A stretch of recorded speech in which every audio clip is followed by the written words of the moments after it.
दोस्तों, क्या आपने कभी सोचा है कि अगर आपको इंडिया से अमेरिका या फिर दूसरी जगहों पर जाना है तो आप किसी प्लेन या फिर दूसरी चीजों से जाना पसंद करेंगे या उससे यात्रा करना चाहेंगे? दोस्तों, क्या आपने कभी सोचा कि अगर आपको इंडिया से अमेरिका जाना है या फिर दूसरी जगहों पर जाना है तो आप किसी प्लेन या फिर दूसरी चीजों जैसे कि बस, कार, मोटरसाइकिल से जाना चाहेंगे? अगर यूँ कहा जाए कि आप बिना किसी यात्रा के इंडिया से अमेरिका या दूसरी जगहों पर जाना चाहें तो पहुंच सकते हैं, वो भी बिना किसी यात्रा के। अगर कोई चीज या इंसान बिना यात्रा के एक जगह से दूसरी जगह पर पहुंच जाए तो उसे टेलीपोर्टेशन कहा जाता है। आज हम जानेंगे कि टेलीपोर्टेशन क्या होता है और क्या ये रियल लाइफ में पॉसिबल है। तो चलिए जान लेते हैं फिर। मान लो आप धरती से चांद पर जाना चाहते हैं तो उसके दो रास्ते हैं। एक तो आपको यात्रा जो करनी है वो स्पेस शिप से करनी है और दूसरा है कि आप टेलीपोर्टेशन से जाएं।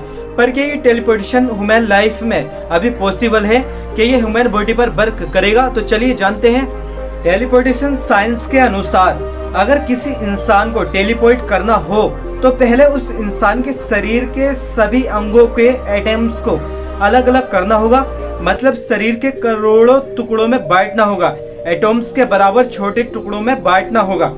अगर इसे साइंस की लैंग्वेज में कहा जाए तो पहले बॉडी को डिमेटलाइज करना होगा, फिर चांद पर पहुंचकर उन्हीं एटम्स को रिमेटलाइज करना होगा। यही एक तरीका है जिससे हम किसी भी चीज को टेलीपोर्ट कर सकते हैं। उससे पहले आप ये जान लें कि अकॉर्डिंग टू क्वांटम एंटेंजलमेंट इस यूनिवर्स के कोई दो एटम्स आपस में जुड़े होते हैं। अगर हम एक जगह किसी पार्टिकल की प्रॉपर्टी को एक जगह चेंज करें तो हजारों किलोमीटर दूर किसी दूसरी पार्टिकल को भी वो चीज इफेक्ट करेगी एकदम उसी समय। मतलब ये है कि बिना किसी ट्रेवल के हम एक जगह से दूसरी जगह जा सकते हैं। विज्ञान की दुनिया में ऐसे बहुत सारे एक्सपेरिमेंट हुए हैं जिसमें टेलीपोर्टेशन को प्रूव किया गया है।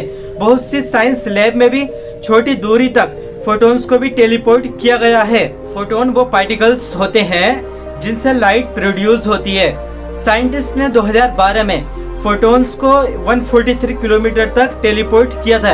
आखिर तो इस सवाल तो यही उठता है कि इंसानों का भी टेलीपोर्टेशन करना संभव है? क्या ये ह्यूमन बॉडी पर वर्क करेगा? साइंटिस्ट ने लाइट को भी टेलीपोर्ट कर दिया, पर क्या कभी इंसानों को भी टेलीपोर्ट कर पाएंगे? साइंस कहती है कि पहले आपकी बॉडी को डिमेटलाइज करेंगे, फिर जहां पहुंचना है वहां पर फिर रिमेटलाइज कर देंगे। मान लो आपको धरती से मंगल पर जाना है तो पहले धरती पर आपकी बॉडी के करोड़ों टुकड़े कर देंगे, फिर मंगल पर उसी इंफॉर्मेशन को इंटेंजलमेंट करके टेलीपोर्ट कर देंगे। मंगल पर ये इंफॉर्मेशन एक जगह पर इकट्ठा होगी और आपकी बॉडी वहां पर बन जाएगी। लेकिन आज की टेक्नोलॉजी में ये पॉसिबल नहीं है क्योंकि एक ह्यूमन बॉडी में इतने सारे एटम्स पाए जाते हैं कि उनकी काउंटिंग करना भी बहुत मुश्किल हो जाता है। लगभग 7 × 1027 ये लगभग इतने एटम्स पाए जाते हैं ह्यूमन बॉडी में। अगर आप डाटा की बात करें तो जो डाटा होता है वो KB, MB, GB, TB, PB, EB और ZB इस सीरीज में चलता है। तो हम लोगों की जो बॉडी है वो 60 ZB की बनी होती है। मतलब कि पहले हमें हर एटम्स को इंटेंगल करना होगा, फिर उसे डिजिटाइज करना होगा और फाइनली उसको टेलीपोर्ट करना होगा। अगर हम ऐसे जटिल संरचना को करते हैं तो हमें इस प्रोसेस में 18 साल लग जाएंगे। यानी कि इस यूनिवर्स की उम्र में 350 साल ज़्यादा का समय लग जाएगा। दूसरी बात यह है कि जब टेलीपोर्टेशन के बाद जब हम जहां पहुंचेंगे तो आप वैसे नहीं रहोगे जैसे धरती पर थे। मतलब अगर आपको मंगल पर जाना है तो आप जाते जाते बीच में ही नष्ट हो जाओगे, फिर मंगल पर पहुंचकर आपकी जैसी बॉडी थी वैसे ही बन जाओगे, लेकिन आप वैसे नहीं बन पाओगे जैसे धरती पर थे। टेलीपोर्टेशन को इजी लैंग्वेज में समझते हैं। जब किसी इंसान को धरती से मंगल पर जाने के लिए टेलीपोर्ट किया जाए तो वो इंसान का जो शरीर है पहले वो एटम्स में बट जाएगा और फिर उसके टुकड़े टुकड़े हो जाएंगे, फिर वो एक डाटा के रूप में इकट्ठा हो जाएगा और फिर जो डाटा कलेक्ट हुआ वो डाटा मंगल तक इंफॉर्मेशन के रूप में जाएगा।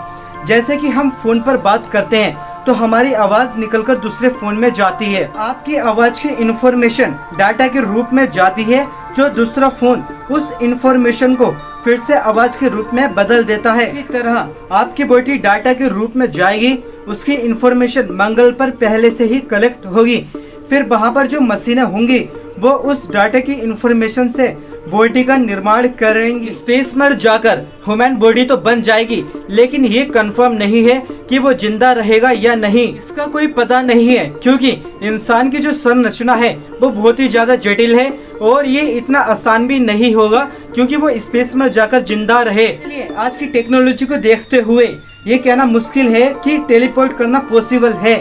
हो सकता है आने वाले समय में इंसान टेक्नोलॉजी में इतनी तरक्की कर ले कि वो इंसानों को टेलीपोर्ट कर सके। शायद आप समझ ही गए होंगे कि टेलीपोर्टेशन क्या है और क्या टेलीपोर्टेशन करना पॉसिबल है। कुछ नॉर्मल सी जानकारी आई हो, वीडियो आपको पसंद आई होगी और ऐसे ही इंटरेस्टिंग फैक्ट्स जानने के लिए सब्सक्राइब कीजिए अपने चैनल मुस्तफा नशरी को और बेल नोटिफिकेशन ऑन कर लीजिए ताकि ऐसे ही इंटरेस्टिंग फैक्ट्स आपको मिलते रहें।